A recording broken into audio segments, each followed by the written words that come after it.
posgrado. La ingeniería vial también. La ingeniería vial en los últimos años ha tenido mucho impacto con la construcción de carreteras, mueve bastante dinero y por lo tanto también es algo muy atractivo dentro de la ingeniería civil. No voy a olvidar mencionar la ingeniería sanitaria, pero no lo incluyo aquí porque la mayoría de las carreras en Bolivia tienen estas tres menciones, ¿no? En las de ingeniería civil en los últimos años, o se elige estructural, hidráulico o vial. Son pocas las universidades, dentro de ellas que es de mi conocimiento, la Universidad Mayor de San Simón, es la única que tiene una mención de ingeniería geotécnica. Así que esta charla tiene que ver con hacerle un poco de propaganda y mostrarles cuáles son las particularidades y las potencialidades para los jóvenes ingenieros, colegas dentro de muy pocos, algunos tal vez este año, el año próximo, y los más jóvenes de ustedes tal vez de aquí a 4 o 5 años. Entonces, permítanme mostrarles un poco las particularidades de esta rama que es la que personalmente he abrazado como especialización dentro de la ingeniería geotécnica. Desde niños todos tenemos un poco de ingenieros geotécnicos, ¿no? Siempre la frase de no juegues con tierra, no juegues con arena, es algo que nos ha llamado la atención. Entonces el suelo es algo que desde niños nos ha fascinado, ya este material con el cual muchos de nosotros hemos tenido contacto. De la misma manera, en la historia del hombre se ha construido todo el tiempo con suelo y sobre suelo. Los códigos de construcción, que antes eran prueba, error, pues se escribieron ya desde los romanos, se tenían instrucciones, y una de estas instrucciones, por ejemplo, que pertenece al año 1485, este arquitecto, León Battisti Alberti, no olvidemos que antes no existía la definición de ingeniero civil, se empezó con la definición de arquitecto. Lo que él decía, este arquitecto, está en italiano, decía, scava fino a trovare il duro e che il cielo te assista. ¿Cuál era una de las instrucciones principales? Era, excava hasta encontrar un suelo duro y que el cielo te ayude. ¿Ya? Entonces, hemos empezado más o menos así en cuanto a la historia de la geotecnia. Actualmente voy a tomar este edificio icónico que lógicamente todos lo muestran, es un orgullo esta torre, es un orgullo de la ingeniería civil, ¿no? Aparece en todo lado y sin embargo lo que siempre admiramos y vemos es que la ingeniería estructural con el área de estática en comparación con los arquitectos ha creado en la parte superior, lo que podríamos llamar una superestructura, ¿no? Es todo lo que nosotros generalmente vemos. Pero algo que poco realce se le da es que esta estructura, como todas otras, tiene unas fundaciones, ¿no? Y ese es el área de la geotecnia. Lógicamente es un área que está cubierta principalmente por ingenieros civiles, pero hay que reconocer que tiene la cooperación y la participación en ciertos ámbitos de geólogos. En palabras de un colega, Alejandro Esfriso, quien es profesor de la Universidad de Buenos Aires, nos recuerda que la ingeniería civil debería tener una muy buena base en el área de geotecnia. ¿Por qué? Porque él decía, un avión, cuando alguien diseña un avión, este avión es parte de la aeronáutica, ¿no? Pero en el momento en el que aterriza y se posa totalmente en una pista de aterrizaje, es que ha tocado suelo. Y la plataforma sobre la que está rodando ahora, la pista de aterrizaje, pues ha sido diseñada y construida con base en la resistencia del suelo sobre el que actúa. De la misma manera, los puertos, la ingeniería naval, pierde esa característica de ingeniería naval una vez que el barco atraca y se encuentra en el puerto, porque el puerto está fundado generalmente sobre pilotes, lo que es un muelle, y este muelle está asentado con el suelo. Entonces, Alejo Esfriso decía, todo aquello que no vuela o no flota está en contacto con el suelo. Y desde ahí debemos saber que el suelo es importante y el conocerlo dentro de la ingeniería debería ser un factor trascendental. Esta es la fundación, esta es la forma que tiene el Burj Khalifa, este edificio, y ahí tiene un sistema de pilotes que luce así, que es la parte que, miren, prácticamente queda enterrada en el suelo, y que lógicamente no se puede apreciar. En este caso, podemos ver que estos pilotes pues van hasta a tocar la roca, ¿no? En esta zona larga. Esta geometría de la fundación ha sido llamada o ha sido otra vez vista, digamos, en este paquete estructural, el SAFE, ¿no? El SAFE es uno de los paquetes del CSI que permite hacer, entre otras cosas, el diseño de fundaciones. Y ahí nos muestra este ejemplo, una vez más lo digo, del cual los ingenieros civiles estamos muy orgullosos. Sin embargo, el problema que tenemos en la ingeniería geotécnica es que los éxitos están enterrados y ocultos bajo la superficie.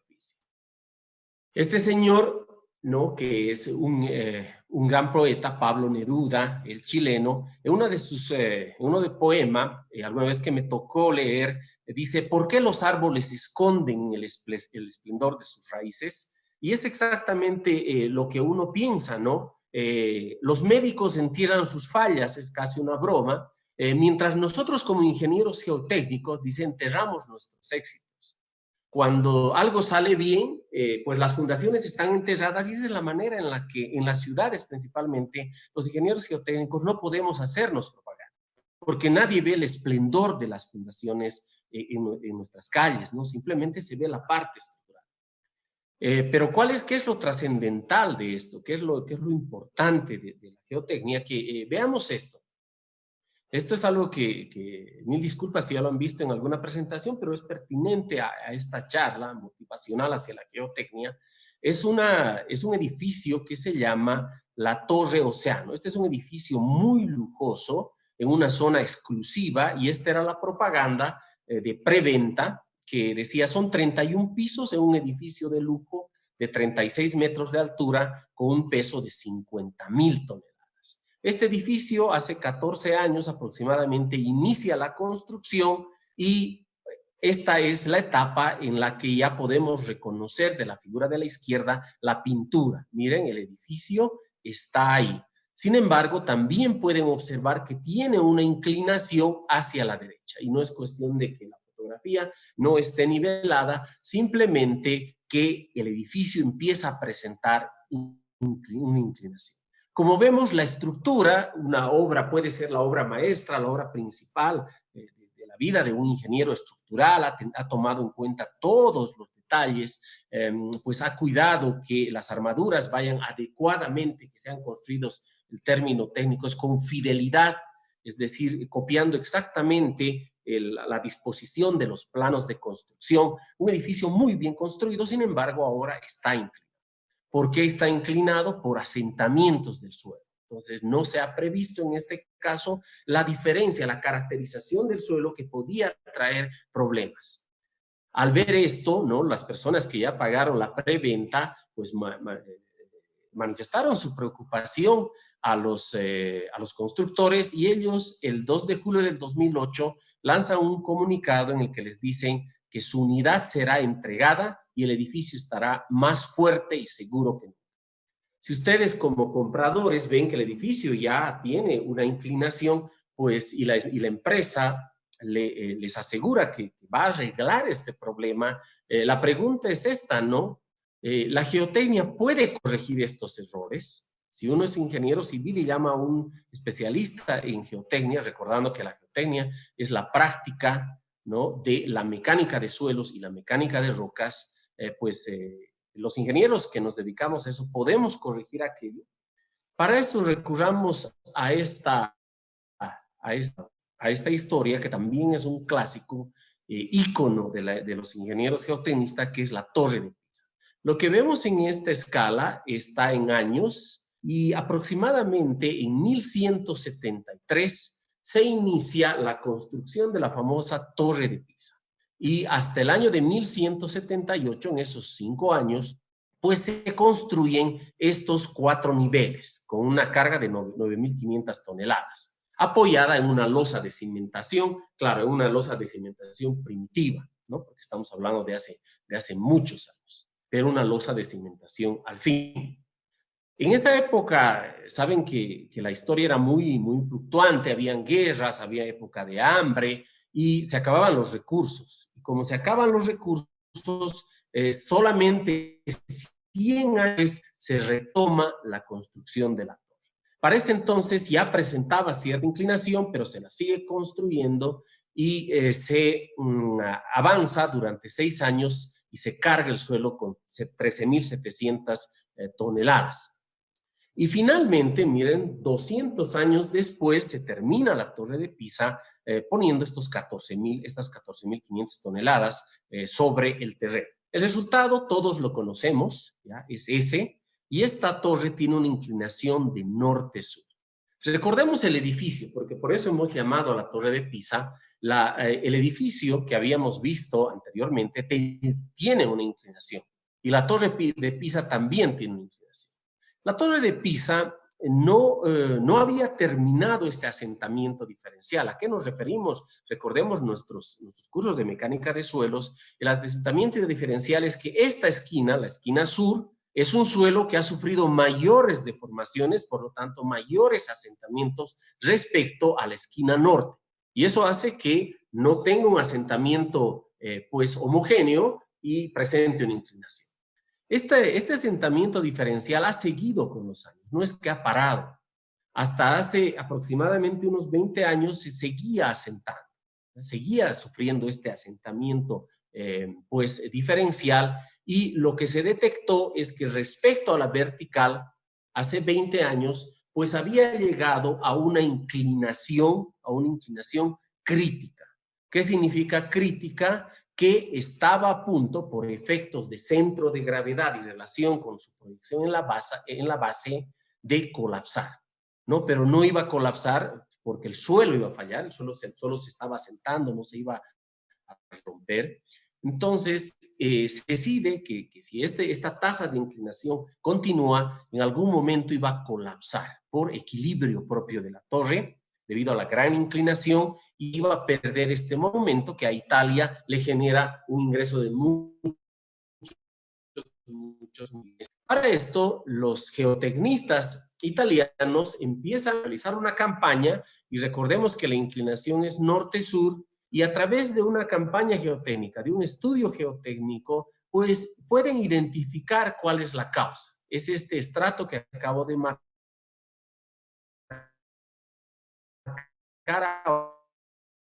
ahora, que es una construcción que justamente en el momento en el que construyeron la torre, que en esa época no se realizaban los técnicos, pues había quedado la torre en una zona intermedia entre un estrato homogéneo de esta arcilla y el final de este estrato homogéneo. ¿Eso qué quiere decir? Que el extremo sur estaba sobre una zona que tenía más de esta arcilla altamente deformable, y en la zona norte menos. Si miren, así son las cosas, así ocurre en la ingeniería. Si esta torre hubiera sido construida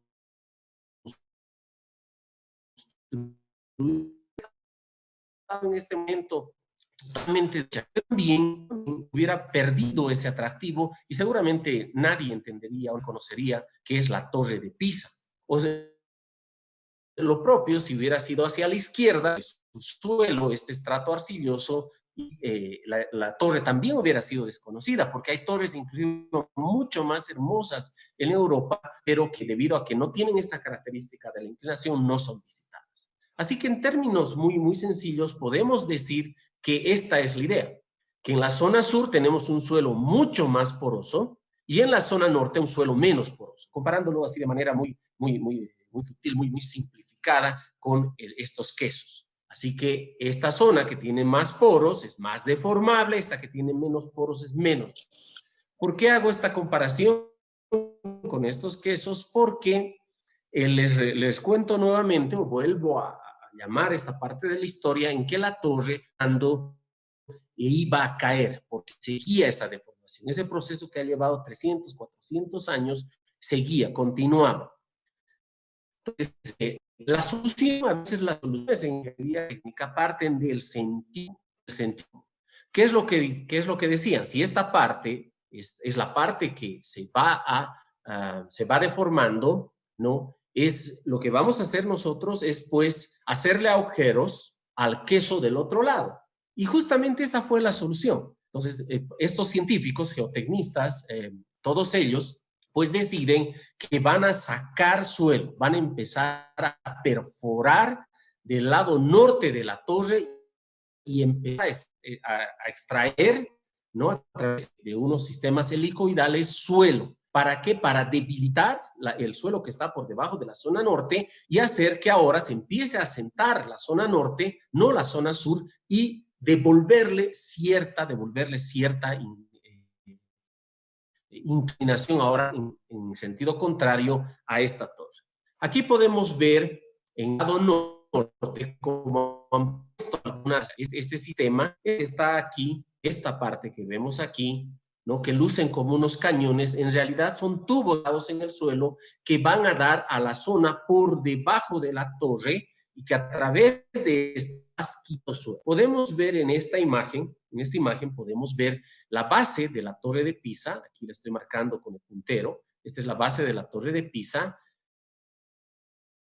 y la inclinación en estos pequeños elementos a escala son la entrada del sistema de perforación. Por lo tanto, con 30 grados, los ingenieros han ido avanzando, han empezado en esta zona, se pinta de color, en esta zona a extraer, a hacerle agujeros a este queso, si me permiten esa analogía tan simple, han empezado a hacerle agujeros a ese queso para que ahora esta zona, que era la más resistente, se vea debilitada y empiece a asentarse debido al peso de la torre y la torre recupere su inclinación. Estos son los monitoreos y este es el proceso que les muestro para ilustrar de lo que es capaz la ingeniería geotécnica. Miren, esto ha sido aproximadamente, les decía, hace 20 años, el año 1999, los más jóvenes de los estudiantes que esta tarde están con nosotros, tal vez nacían ese año, y lo que es la inclinación de la torre norte, de la zona norte. ¿Ya? En la zona norte, esta es la zona norte, primero sacan un poco de suelo, porque claro, es un monumento histórico, a nadie quiere que el edificio se le venga encima. Ya a veces en mi época se decía una chapulineada, haciendo alusión al chapulín colorado, es una frase de un profesor mío, justamente de mecánica de suelos, ¿ya? Que me inspiró a seguir la geotecnia. Pues él decía, no queremos hacer una chapulineada, ¿no? Y estos señores, estos profesores, no querían hacer esta chapulineada de sacar de una vez todo el suelo y que la torre se les caiga. Así que hacen una primera prueba. Extraen, en este punto, aquí extraen, empiezan a extraer, pero no tanto, ¿no? Empiezan a hacer agujeros al queso, pero no muy grandes y no muchos. Y luego ven qué pasa. Y miren, en un periodo de unos cuantos meses, de 4 meses, ven, este es el asentamiento, ¿no? Esta es la inclinación. En términos de inclinación está, pero nosotros podemos entenderlo también como asentamiento. El lado norte, que es el lado que no se asentaba, empieza a asentarse porque han debilitado el suelo.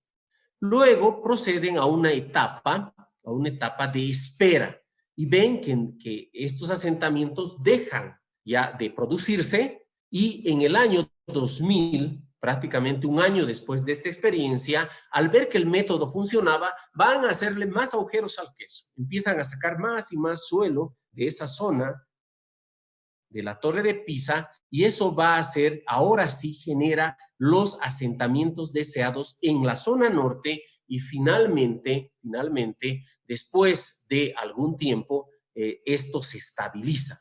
Como vemos, en un periodo de 10 años han logrado estabilizar la excavación de la zona norte. Claro, yo lo cuento de manera fácil en este coloquio, en este encuentro, pero los profesionales encargados en muchas charlas han reconocido que han sufrido, que han tenido noches sin sueño inclusive durante la excavación por la importancia de este elemento. Miren, ahora vamos a ver esta línea que aparece, es el asentamiento en la zona sur.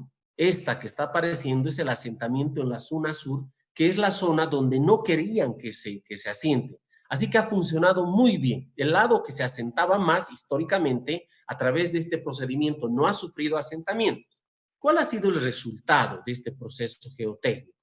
La estructura tenía una inclinación de 5.5 grados y si lanzábamos una plomada desde este lugar que estoy señalando hacia el piso, la diferencia con la base de la torre era de 5.5 metros. Vean cuán importante, cuán impresionante es esta inclinación. Y después de este proceso han retornado 4 grados hacia el otro lado y la diferencia entre la punta de la torre, la parte superior y la base ahora solo es de 3.9 metros. Los ingenieros civiles especializados en geotecnia podían volver a la verticalidad a la torre, sí, ya sí. El problema es que nadie quería eso porque la gente ya no iba a ir a visitar, ¿no? Ya nadie quiere una torre recta, les había dicho. Por lo tanto, han retrocedido 100 años esta inclinación y se espera que se tenga que intervenir otra vez de aquí a 200 años. Y claro, las tecnologías ya van a ser diferentes. Volvamos a nuestro ejemplo. La pregunta era de este edificio, ¿podemos corregir este edificio? La respuesta es sí. Acabamos de ver que como ingenieros geotecnistas sí podemos hacer la corrección. Sin embargo, el gobierno italiano para la corrección de la Torre de Pisa pues ha utilizado millones de euros.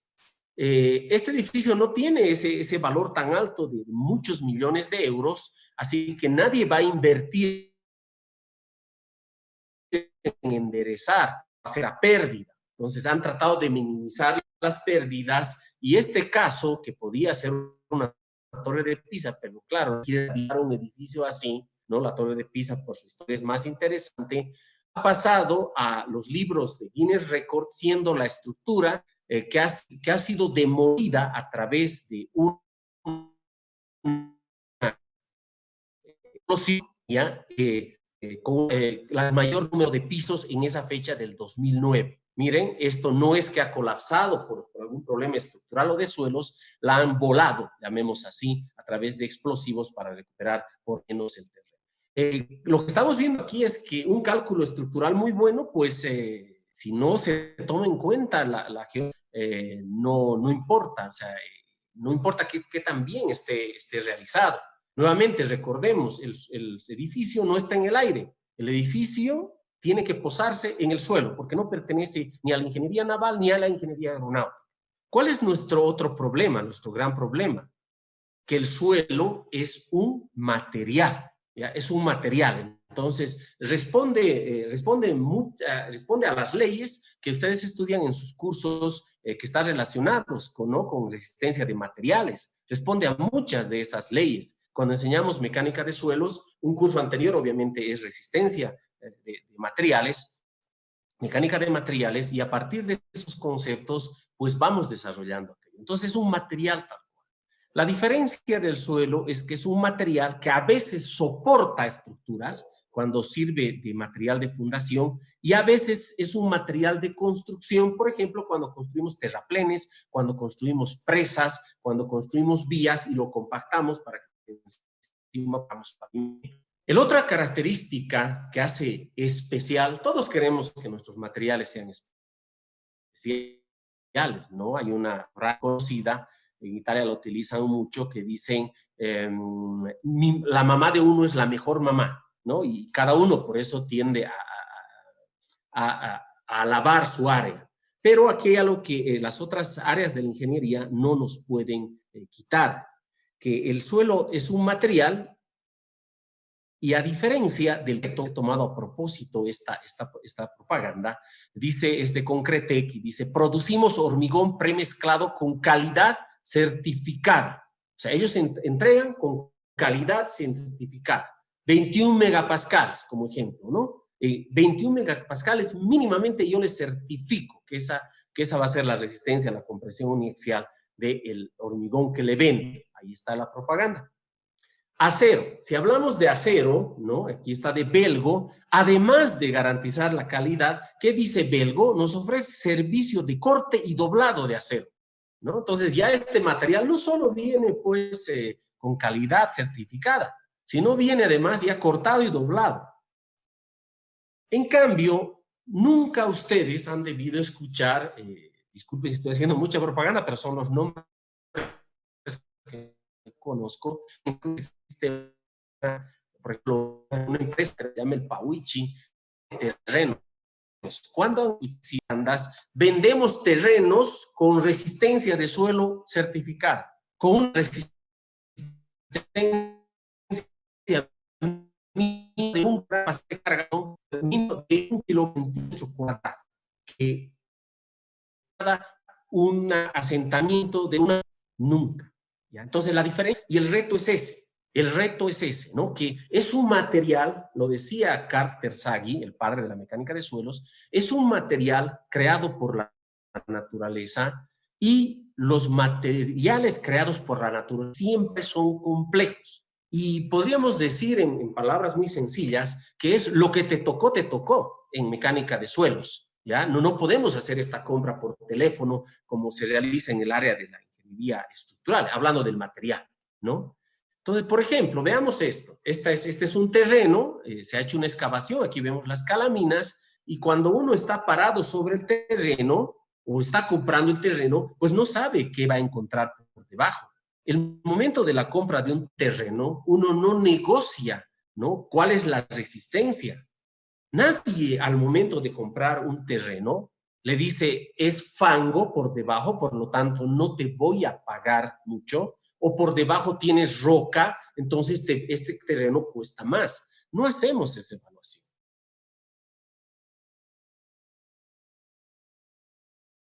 Entonces es de una llamada telefónica para una visita de un cliente, un estudio geotécnico, el cliente y el ingeniero geotécnico se van a parar sobre un terreno que al final nadie conoce cuáles son las características del subsuelo. Entonces, esa es la complejidad.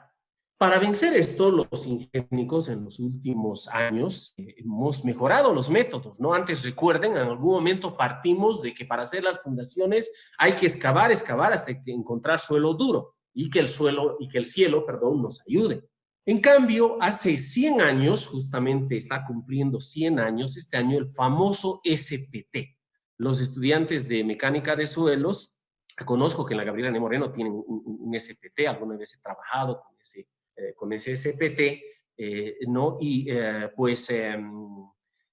este ensayo tiene 100 años. Entonces es una masa que sube, baja y golpea y va metiendo un tubo al suelo, y aunque el concepto es muy primitivo, muy básico, se trata de introducir a golpes un tubo y contar cuántos golpes se necesita para al final introducir un pie o 30 centímetros de ese tubo. Y relacionamos eso con la resistencia y posteriormente la capacidad de carga. Durante 100 años venimos haciendo eso. Ustedes todavía van a ver estos equipos, pero los de mi generación hemos visto la llegada, y también no es publicidad pagada, pero es el único que existe, creo, hasta ahora en Santa Cruz. Si alguien conoce de otro, me manda por favor fotografías, también le voy a hacer publicidad en los cursos. Es la empresa Incotec, que justamente está en Santa Cruz, que ahora ya nos muestra otra opción. Un ensayo que yo quisiera decir muy moderno, pero que en su primera versión mecánica ya ha cumplido también 70 años. La ventaja de este es que a través del tiempo se ha ido modernizando, y ahora este es un ensayo que a través de un sistema de presión hidráulica introduce un cono que ya tiene unos registros eléctricos. Estos registros pues nos permiten obtener, miren aquí, un perfil de resistencia. Aquí está la resistencia para esta presentación. No es importante el significado de esto.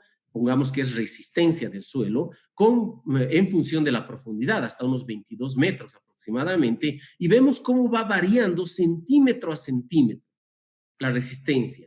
Y de esta manera podemos identificar estratos menos resistentes y estratos más resistentes, centímetro a centímetro. Estos son los conos que se introducen.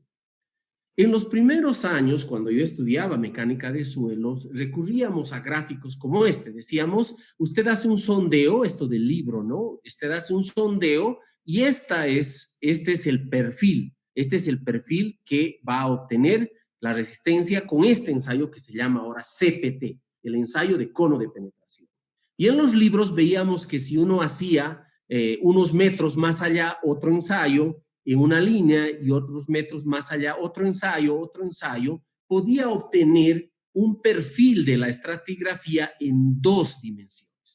¿Ya? Y para los geotécnicos esta es una gran cosa, ¿no? Tenemos una idea de dónde están, por ejemplo, miren, aquí este estrato D es un estrato que de acuerdo a sus características de rigidez, al igual que en el caso de la Torre de Pisa, nos podría traer problemas. Entonces, podemos identificar de manera muy clara y ver qué va a pasar con este estrato si ahora yo pongo mi estructura y una de las esquinas de la estructura va a estar en esta parte que es menos amplia, que tiene menos espesor, y la otra esquina va a estar en esta zona del mismo estrato que es de mayor espesor. Entonces podemos ver si ahí vamos a construir nosotros la futura Torre de Pisa con las consecuencias que hemos visto, o si las características de este estrato no son tales y no van a generar problemas. Pero esto era del libro. En cambio, con la llegada de estos nuevos equipos, nuevamente tuve la oportunidad de hace años participar también en un proyecto con Incotec, donde ya estos son datos para la ciudad de Santa Cruz, ¿no? Esto ya es algo que se medido en Santa Cruz, visto en Santa Cruz, hasta los 22 metros en Santa Cruz de la Sierra, hecho en una línea y donde se puede determinar también cuáles son las zonas de menor resistencia y cuáles son las zonas de mayor resistencia. Y ahora, y esa es la maravilla, ¿no? El ver de pronto que uno estudió en un libro hace muchos años y esa tecnología ya se encuentra disponible en el medio y podemos ya ahora tener para Santa Cruz de la Sierra este perfil al momento de construir una obra, obviamente obra de importancia que asegure el presupuesto para la realización de estos ensayos, que tampoco es muy grande en comparación con los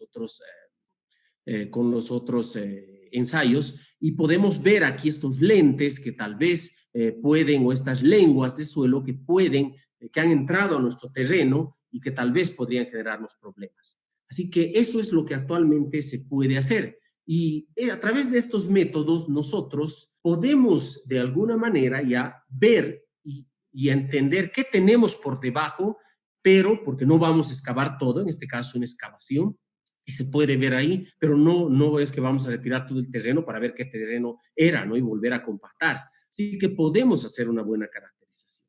Otra particularidad también importante que quiero resaltar es la microsonificación sísmica. La microsonificación sísmica, cuando escuchamos sismos, pueden existir diferentes ideas. Una de ellas es que profesionales del área de la sismología, ya que en general no son ingenieros civiles, los sismólogos se preocupen de hacer una caracterización a nivel territorial más amplio. Ya les interesa y es muy útil, por si acaso, muy útil. En un país van identificando ellos junto con los geólogos, van identificando zonas de falla, presencia de falla en el mapa nacional. Eso es muy útil. Sin embargo, a la sismología no le interesa tanto ya la escala pequeña, por eso se llama microsonificación. No le interesa ver cómo ciertos fenómenos, que ahora voy a mostrar uno, se dan en nuestras ciudades. A ellos les interesa lo macro, ¿no? ¿Qué pasa en Santa Cruz departamento? No en Santa Cruz ciudad, no en Santa Cruz barrio, no sé, las hamacas, etcétera, ¿ya? Santa Cruz, miren, esto es muy importante, veamos la parte superior, este es justamente de hace un año, esta información dice Santa Cruz, hay un nivel de amenaza sísmica importante. Esto es del deber. Muchos creen que estamos libres de terremotos, pero publicaciones científicas dicen lo contrario, por lo que se deben tomar precauciones, dijo un experto. Autoridades verificaron las capacidades de reacción. Y en esta parte dice, tradicionalmente Santa Cruz no es considerada una zona de actividad sísmica, por lo que usualmente en el diseño de las edificaciones no se considera el análisis estructural sísmico del área estructural. Empero, a raíz del movimiento telúrico del martes con epicentro en Postrer Valle, se tuvo acceso a información de que el departamento tiene un nivel de amenaza sísmica importante, por lo que entendidos en la materia instan a tomar previsiones de hoy en adelante. Miren, ¿qué significa esto? Voy a tomar un ejemplo de un sismo que nos muestra cómo funciona. Claro, estos no son estudios, por favor, no pretendan que estos conocimientos se los den a nivel de pregrado, son cursos de posgrado, ya los que hagan una maestría en sismología o los que hagan una maestría en ingeniería geotécnica van a ver estas cosas, pero aquí voy a tratar en este gráfico de explicarles aquí. Este es el terremoto famoso de 1985 en México, en la Ciudad de México. ¿Qué es lo que tenemos? En esta parte, si están siguiendo el cursor, en esta parte se encuentra la Ciudad de México, ¿no? En este valle con un suelo arcilloso, ya donde antes estaba, hay un lago, ¿verdad? La historia de México, del águila y la serpiente, era en esta zona, sobre un lago que luego se ha ido secando. Aquí se encuentra la Ciudad de México. En esta falla, que está en la placa denominada de Los Cocos, se genera un movimiento sísmico con epicentro en esta zona. Esta zona se llama Caleta de Campos y este es un acelerograma. Un acelerograma, en una explicación simple, registra, ¿no?, la aceleración en varias direcciones. Este es un conjunto, ya tiene en las 3 direcciones se emite, pero podemos hacer un resumen a través de esto. Tiempo versus aceleración. Entonces, mientras más grandes estas señales, significa que el sismo es mucho más fuerte y mucho más dañino. En este caso, el epicentro se encontraba a 332 kilómetros de un lugar que se llama Teacalco. En dinámica de suelos, la distancia significa seguridad. Mientras más lejos, como Teacalco, por ejemplo, mientras más lejos esté el lugar donde nos encontramos respecto al epicentro del sismo, estamos más seguros. Eso por lógica, ¿no? Entonces, distancia es seguridad. Y a Teacalco, miren cómo ha llegado esta aceleración. ¿Qué es lo que ha pasado? Que la onda generada por este sismo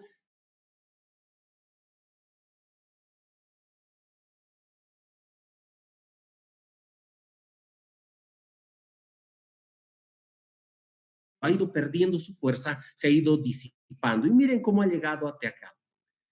Este es el observatorio de la UNAM, que se encuentra en una colina rocosa, la Universidad Autónoma de México, y en el observatorio de la Universidad Autónoma de México, miren, a 379 kilómetros, prácticamente ha llegado ya con muy poca fuerza, ya casi disipada la acción de este sismo. Sin embargo, en el centro de la Ciudad de México está también en escala. Miren cómo está en escala, todos son comparables, no es que está hecho un zoom, ¿ya? Pero miren cómo a 400 kilómetros vuelve la fuerza de este sismo, mostrando unos picos de la aceleración muy similares a los del epicentro.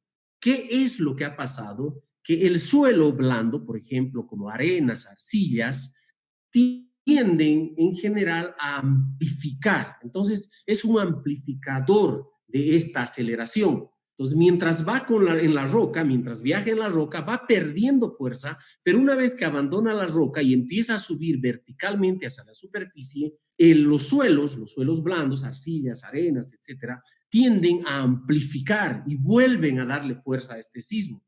Por eso es que nos interesa hacer la microzonificación. La sismología, ¿ya? Principalmente estudia estos fenómenos en el territorio, pero no se ocupa de las ciudades. No nos dice, en estas zonas son más peligrosas, tienen mayor peligrosidad sísmica debido a las características del suelo, y estas otras zonas tienen una característica diferente, una peligrosidad.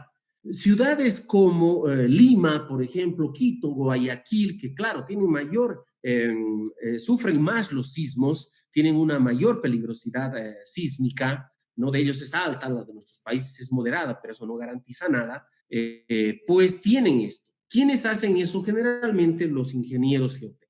Conocemos en Cochabamba, si mal no recuerdo, el año 1998, también algunos de ustedes han debido estar naciendo en esa época, el gran terremoto de Aikile.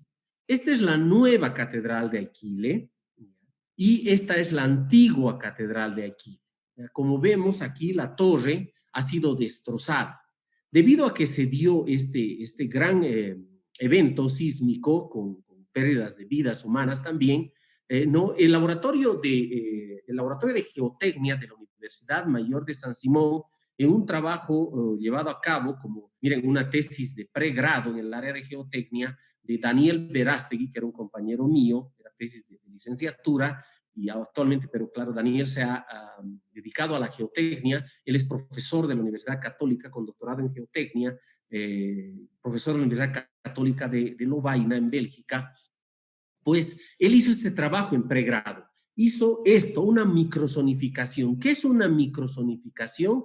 Ha determinado a través de ensayos geofísicos y a través de ese ensayo SPT, ha determinado la microsonificación de Aikile. Este es el plano de esa época, de hace 20 años de Aikile, y ha hecho una caracterización del terreno y finalmente ha hecho una microsonificación, dando la zona más peligrosa, la más oscura y la menos peligrosa.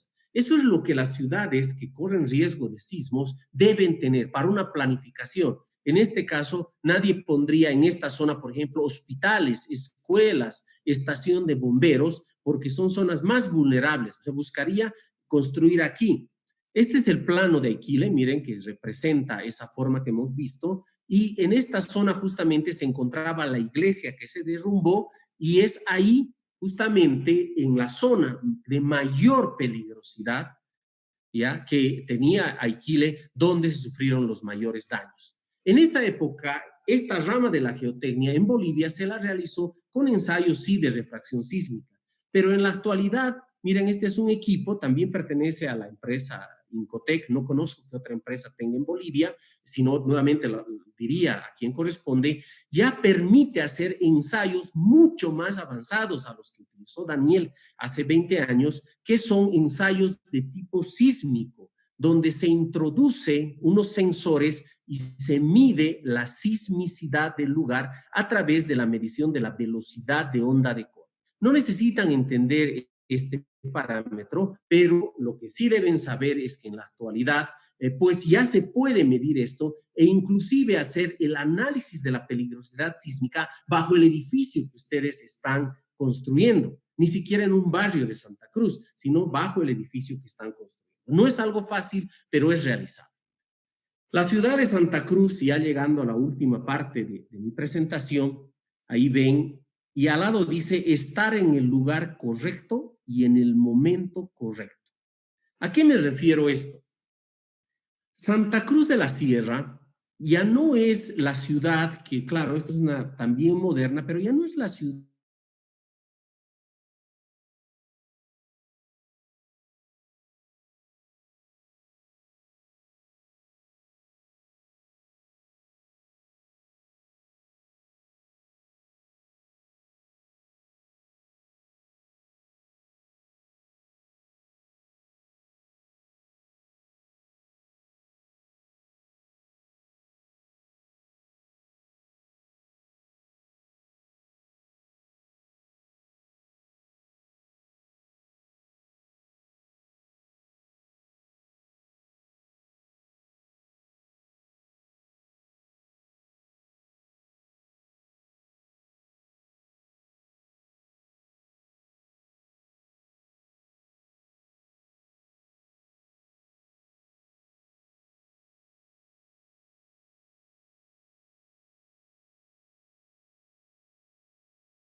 por Incotec, pero no, para que no, para romper la parcialidad.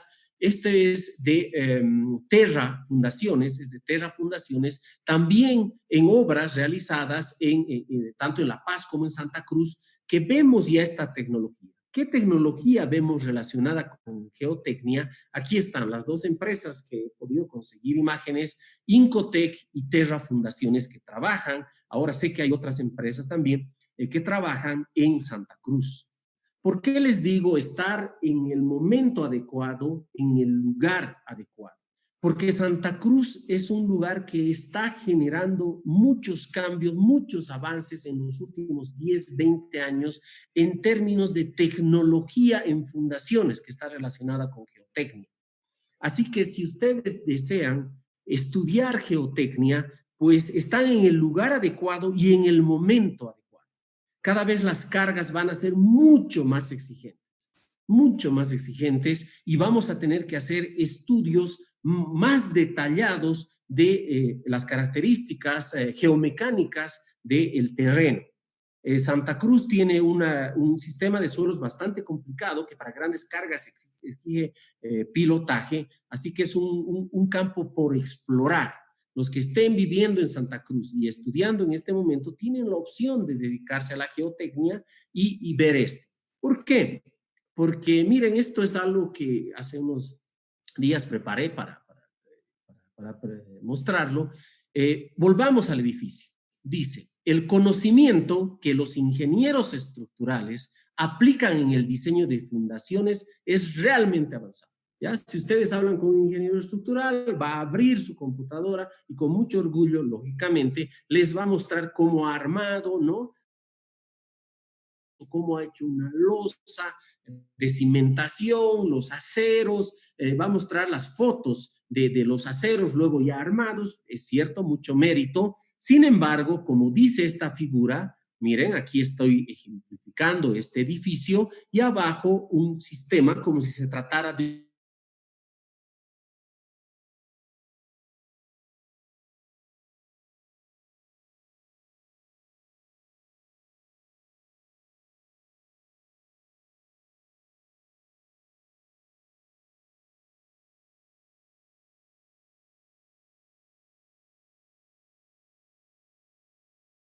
con empresas, con muchas empresas donde justamente estaban ahí, era un evento de comparación de ensayos, de sondeos, donde participó el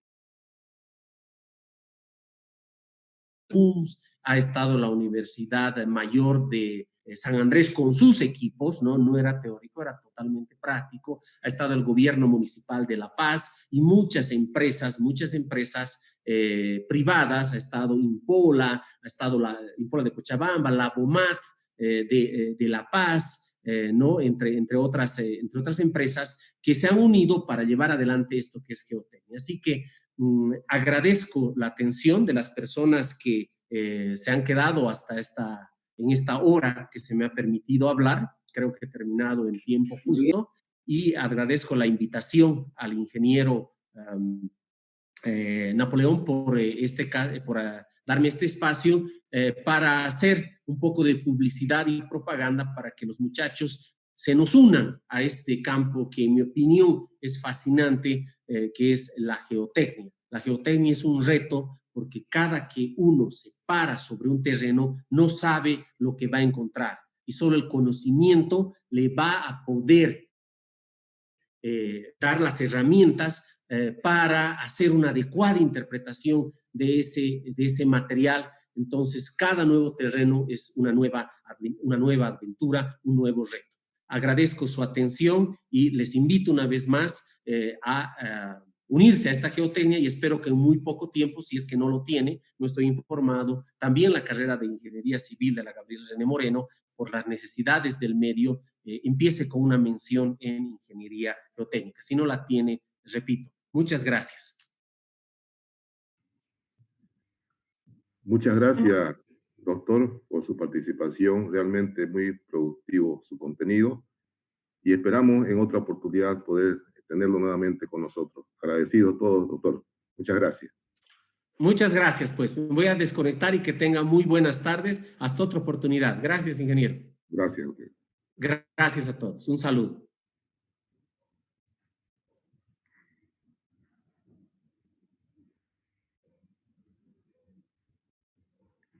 Carla.